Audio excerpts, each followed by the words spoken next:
One thing I've learned about working this public health contract job is it is a contract, and they will be nice to you. Just love treating you nice. Everything at your desk you could possibly ask for more. Nice gestures, asking about the holidays, asking about your weekend, Christmas gift card. But when it gets down to, once the contract period is over, it is over, and it is like goodbye. You take care of yourself until the next move.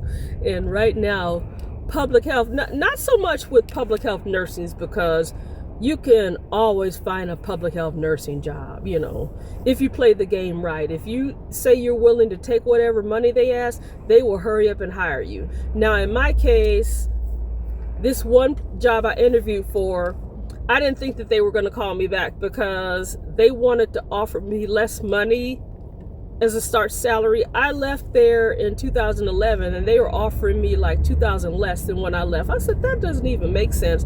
Plus, this is how much money I was making at K through 12. I said, I want to negotiate my salary. I am not going to start no. So I didn't hear anything from them. And to be honest, they started off saying the job was this. It was just going to be only mental health, okay? They said only mental health. And then when I got to the interview, they started asking me all kind of public healthy questions. And I said, wait a minute. You all said it would be like mental health, behavioral health kind of stuff. And they're like, oh, well, we just want to know. I said, so am I going to be seeing other clients? They were evasive. So I'm like, you know what? At that point, I didn't really care what answers I was given in that interview. Okay.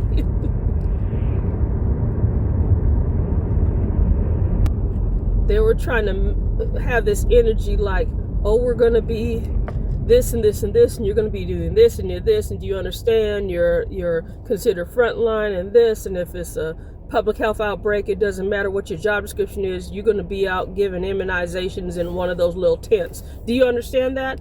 Yeah, I understand that, but they didn't have to come in so hard, so I just matched the energy. So I've probably had about 3 or 4 of those kind of interviews, and I'm like, I don't think I'm going to get called back, and I didn't want to. One of them, they said that you would be like doing like kind of like children's furs, or you would be like, they had it labeled like you're a consultant, like you would be doing training. And then they turn around and say, oh, I'm like, oh, wait a minute, a nursing supervisor from the clinic is your supervisor. I'm like, oh no. And it was the same clinic that I worked at before when I was like a PHN3. And I decided to do a voluntary demotion down to a PHN2 because it was just too much. I had young children. I didn't lose any of my money. So, yeah. They had me in charge of the largest clinic, and would said that I'm not a supervisor because I don't have a master's degree, but I'm doing the same thing the supervisors are doing. It's just like, no, that's if you let that would be crazy making. Anyway, so anywho, and the interview, the supervisor sitting in the exact same office that I used to have. I said I recognize that office, and the person that interviewed me, I knew her.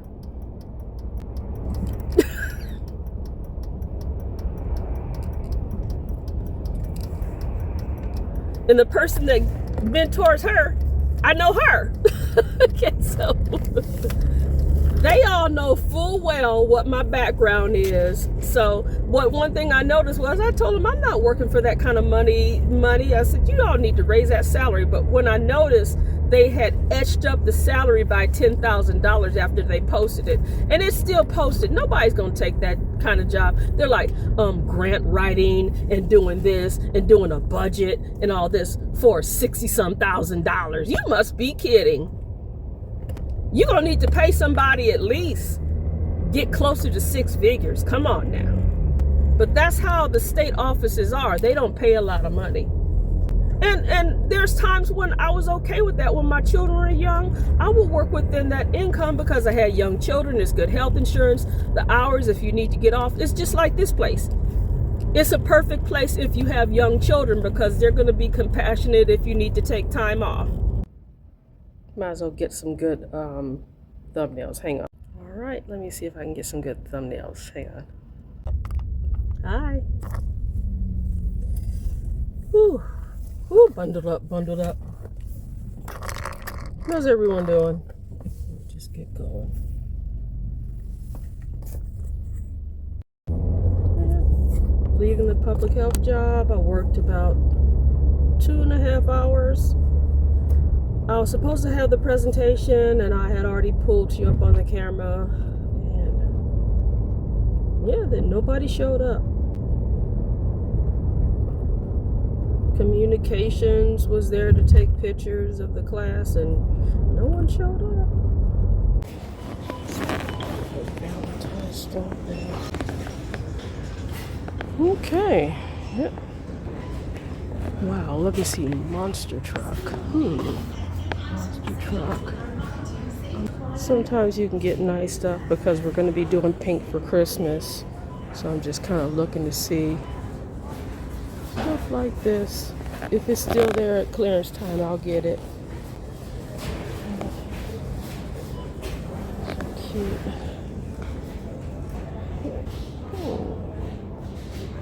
Got some throw blankets too. Those are pretty cute. And here.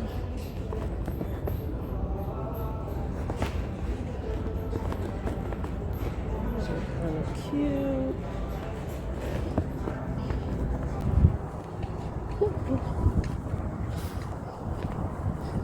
Alright then. By the time I get to the car, I'll have my 6,000 steps in.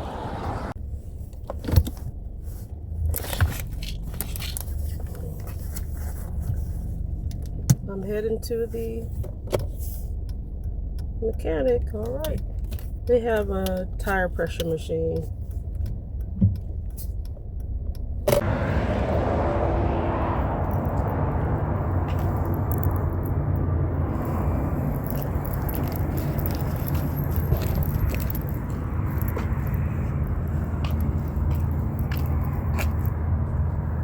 All right, the warning light went out. Hooray, hooray. Gas in the car.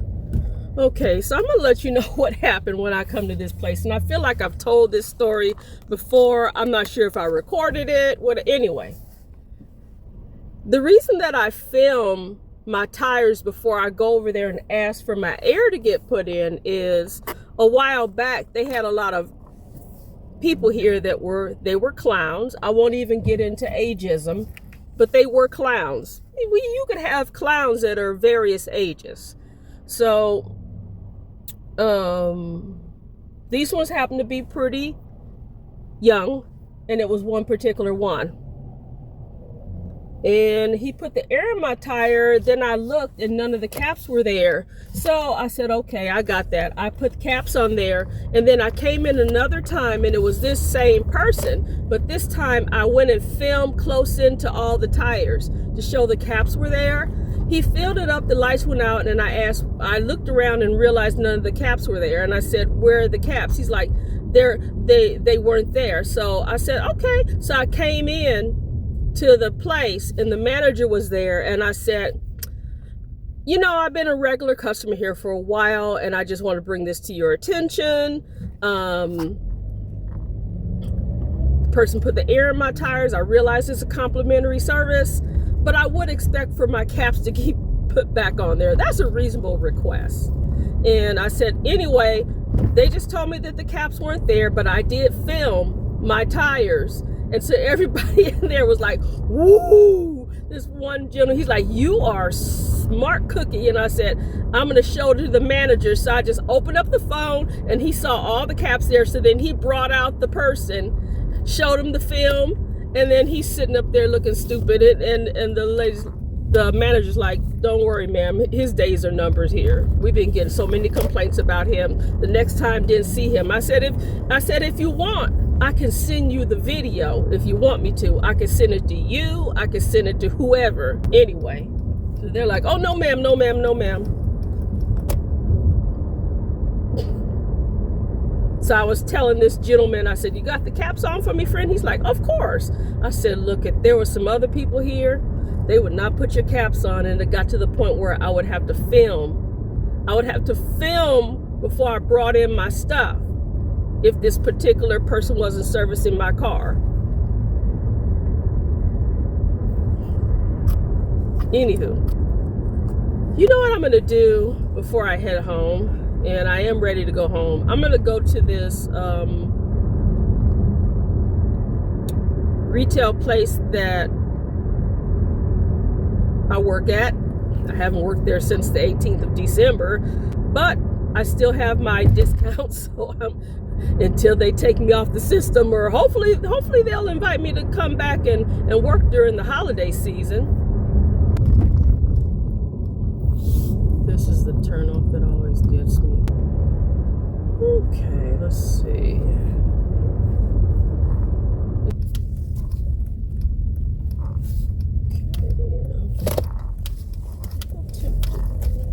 Tempted to go over there to Cato's, but I'm gonna resist the temptation. I'm gonna try to be strong. Okay. All right, I'll let you see some of the things that I got. I feel like you could figure out where this place is, but the target price for range for things tends to be $1 to $7. That's all I'm gonna say.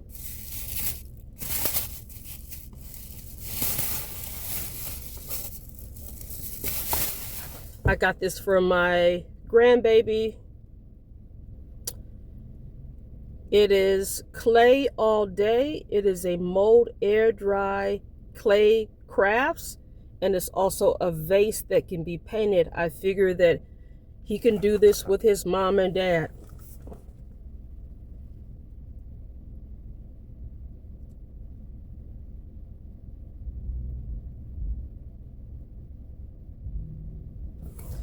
Yeah, so that right there, that was something that I did not plan on buying, but I think that it'll be good. That's for the Galentine Day theme. That was $6. $6. And by the way, I've already made a payment, a double payment. I did use a credit card, and then I turned around. The total was $53, $10.60 discount, $2.54 tax. It come up to $44.94, and I scheduled a $100 credit card payment. So not only did I cover that amount that I charged, plus an additional $50. Okay, that's the deterrent. All right, so I'm going to show you the pillows that look like envelopes. I'm going to show that to you.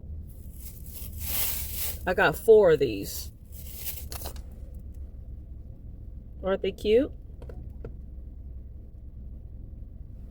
Okay, so I got 4 of those. And another splurge I got. Let me show you. I got this power scrubber. I will see how it works on my bathroom. AA batteries, it was $5. I'll just see how it works in my bathroom. This is actually manufactured in New York City.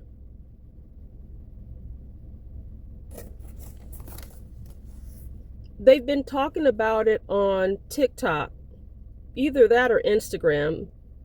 Somebody got it and they liked it, so we'll see. It's $5. So I already told you about the 4 pillows that I got that were like this. I'm gonna spray some disinfectant or something on them and run them through the dryer. They tend to be touch dry. I hate that they weren't in plastic. Okay, so the other thing I got, which I'm gonna run them through the washer, is these Valentine theme pillow throws.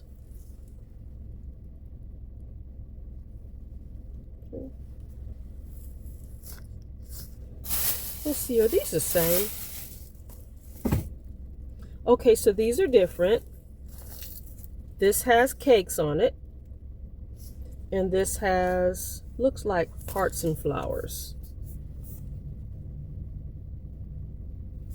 I could probably get away with using this at Christmas time, actually. Anyway, it's kind of toasty. Let's see. The love letter pillows were $7. I got 4 of those. The electric cleaner was $5. The plush blankets were $7, and the Galentine Potter was $6. So if I wouldn't have shown that to you, I would probably just save it for Christmas time.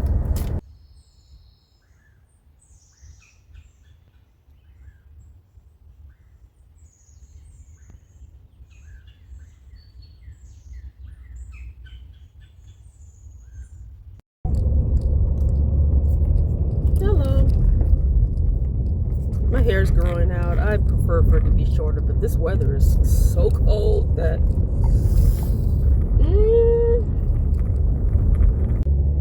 all right. So actually here's a topic, everyone. I've kind of gotten warmed up and didn't realize what I wanted to talk about. I made the decision, for me, a challenging decision to unfriend a couple people on Facebook. These are a couple former co-workers from the K through 12. I think about the only person I have on Facebook now that I work with in K through 12 is one, and I'm speaking one, retired school health nurse. I see other people, but I tend to, they just respect my space, and I tend to just delete them so I don't see them. I've only had this one person reach out to me and ask to be a Facebook friend.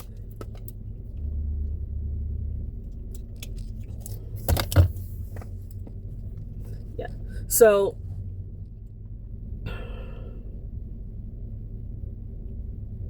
and it was a bit of a difficult decision. But here's why I decided to do it.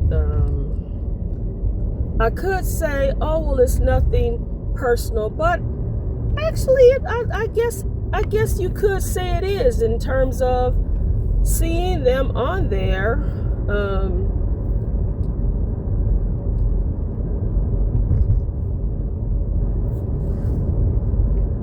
It just starts to bring up things. I'm thinking I'm going to do a post on Substack or LinkedIn eventually.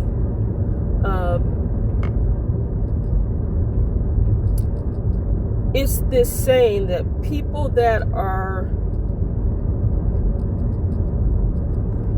silently supporting are not allies. And I tried to talk myself into this, like this one person would call and tell me when things would be happening in the office with this person. I tried to talk myself, because they did write me a letter of support, but one thing they said to me was, don't share it on social media. And then here I am sharing it on social media, not using the name. So I was kind of like, well, why would they do that? They're wanting to be friendly with the person that caused me harm, that's toxic supervisor that I refer to as Dark Triad. And I really was, I think what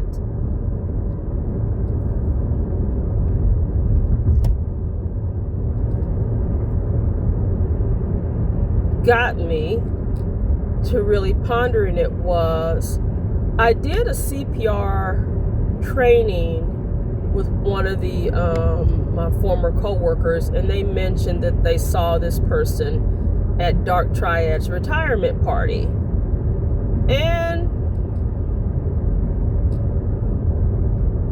oh, by the way, the person that they I probably shouldn't go into too much detail, because I feel like that would really center in on the who it was.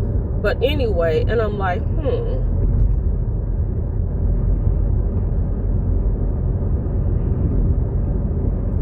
it got me thinking. So I just went ahead and unfriended 2 people that I used to work with in K through 12. And I also had a couple texts. One particular text with this person, they sent me a text message saying, I knew that it was something between the two of you, meaning that it was something between me and Dark Triad, just kind of painting it as it was a personality conflict. And I said to them before, I need for you to stop doing that. And this second person that I unfriended, I had talked to them about challenges. They've had challenges with this person too, but they're just like, oh, it's a personality conflict. And then the person finally said, well, what do you think it is? And I said, okay. But this person sent me a friend request, and this other one did too. So I just said, you know what, I'm just going to unfriend both of them. And after I did it, I felt really relieved. And what's interesting is the public health job, I have so many people on the friend list from that public health job. It just wasn't the same there. It was not. I mean, there was some challenges at that public health job, don't get me wrong. But if anyone has anything negative to say about anything that I'm saying in these posts, it is definitely not as bad as the former superintendent that was hired by the school system. They already know this man was facing possible federal charges. Now the former superintendent is facing them. And not only that,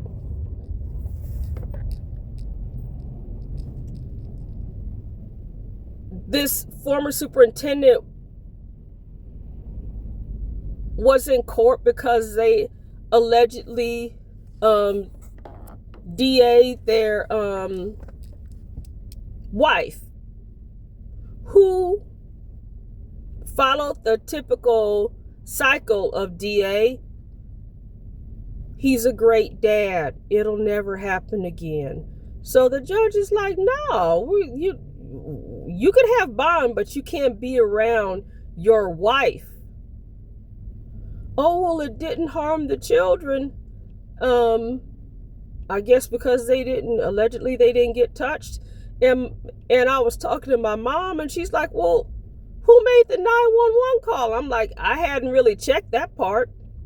I said, maybe it was a neighbor. And I said, you know what? Maybe it was one of the kids. I just know about the young ones. Does he have some older ones too? I don't know. I mean, if the child is 5 or 6 years old, those kids are so smart, they probably could have been one to make the 911 call. I don't know. Somebody called.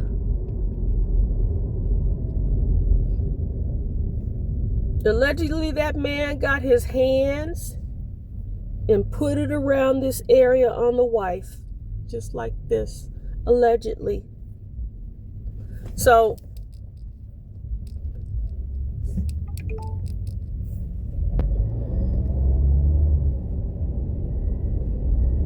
yeah, so,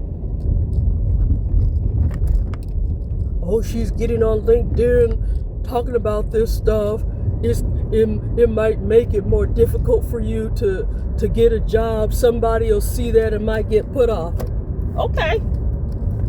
I'm in my 60s anyway. I wouldn't think of talking about this stuff if I was in my 20s, 30s, like in my career, and my kids weren't grown. My kids are grown. They've already gotten their education. All they're talking about getting more. I've done all I'm supposed to do. So, yeah. Absolutely.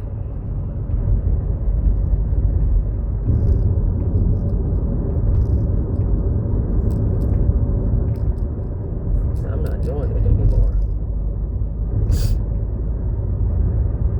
And the strange thing is, one of the people I unfriended, she went to college with one of the people that I'm a Facebook friend with. They went to a HBCU. So,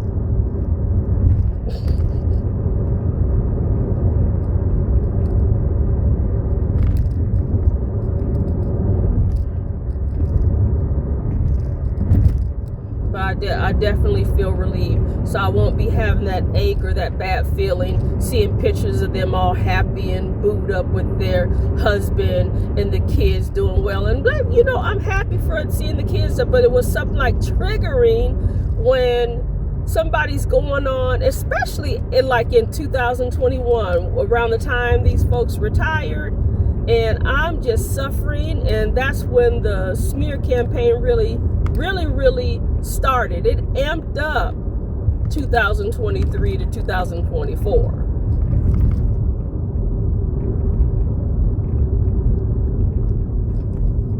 But boy, in the end, you know, when I left, there's this saying in this one book I read.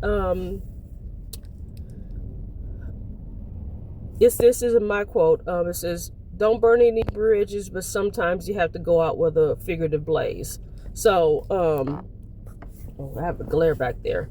So, yeah, when I did my email to leave, I outed the person that caused me all that harm. That's kind of radiant. Does that mean I'm telling the truth, or is that just the lighting? Anyway, oh, that person has headlights on. That's what that is. Yeah.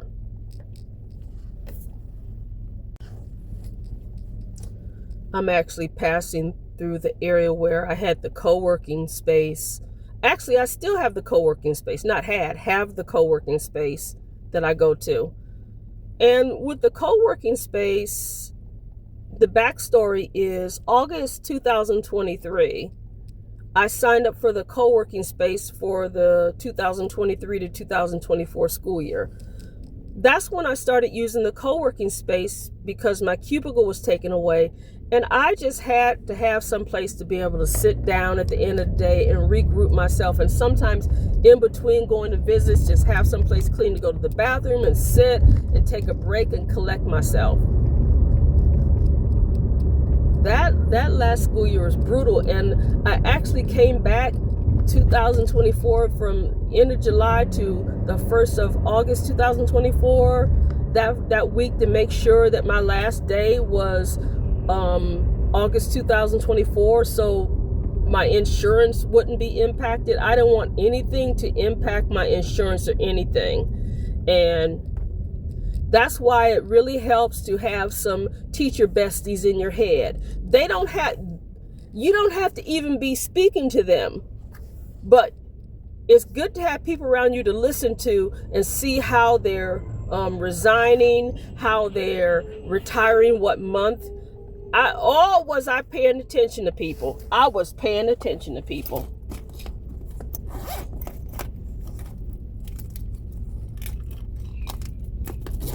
So when I left that job,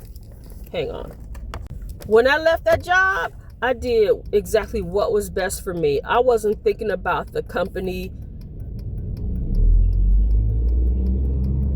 more than I was thinking about myself. Now, I did do a transition plan, all the stuff, everything, et cetera, et cetera, et cetera. But ultimately, the reason why I left the way I left, when I left, was what was best for me.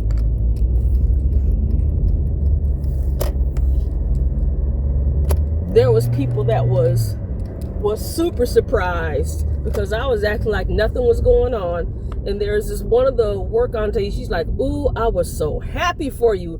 I was up."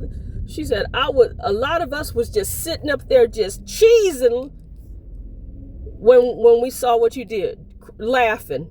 And a couple of them just like, "Girl, you did that."